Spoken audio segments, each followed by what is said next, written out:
Lolo, nous avons reçu un mail de Maëva et Thierry de Moorea. Bonjour Lolo. Bonjour Maëva et Thierry.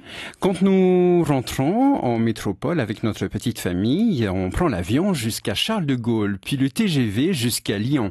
Même si ça ne changera rien pour nous, on trouve bizarre que la SNCF ait rebaptisé notre train habituel avec ce nouveau nom, l'Inouï. Qu'en penses-tu ? Oui, petite chronique orphénoise ce matin, mais qui concerne, comme notre famille d'auditeurs, tous les Polynésiens qui voyagent et ont de la famille ou des vacances à passer en province et qui connaissent bien le TGV.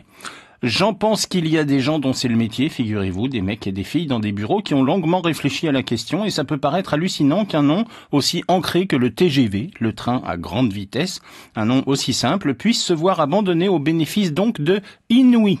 C'est même inouï, disons-le tout de suite, le jeu de mots pourri nous est tellement tendu par cette perche de branding et de marketing. Évidemment, vous vous en doutez, la SNCF est la risée d'Internet, dans le genre le prix du sandwich jambon beurre sur le TGV c'est inouï, et autres déclinaisons sur les retards de train qui sont inouïs eux aussi. Mais donc, malgré tout, c'est un métier de faire du branding, et les décideurs de la SNCF ont sans doute un niveau ingénieur avec bac plus plein d'années.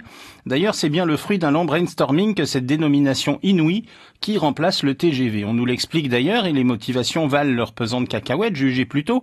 On trouve tout ça sur Internet, évidemment. D'emblée, on nous dit que Inouï est un nom positif qui donne envie. Aurez-vous plus envie de prendre le train maintenant qu'il va s'appeler Inouï ? On note au passage que le logo est symétrique à 180 degrés. Quand vous le retournez, on lit également Inouï, petite trouvaille déjà utilisée sur des marques comme Via ou Newman. Ça, c'est le côté esthétique. Après, on justifie le nom en 6 étapes. La lettre O centrale dans le mot Inouï évoque, nous dit la SNCF, une bulle synonyme de confort et de sérénité. On a envie de dire sérénité quand les horaires sont respectés. Le mot oui dans Inouï, la syllabe oui dans Inouï, c'est l'intention de la SNCF de dire oui.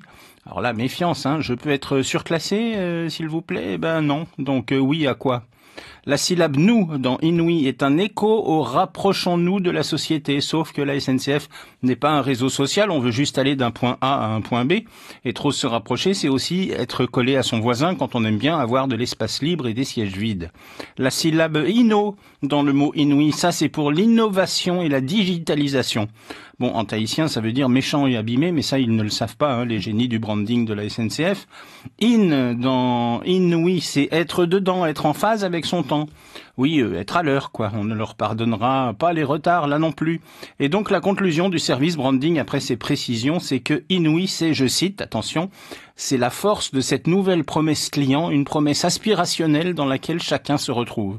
Alors, je ne sais pas si, comme notre famille d'auditeurs, vous vous retrouverez dans la promesse aspirationnelle, mais je sais par contre que dans 10 ans, on dira encore « je prends le TGV jusqu'à Lyon » et pas « je prends l'Inouï ».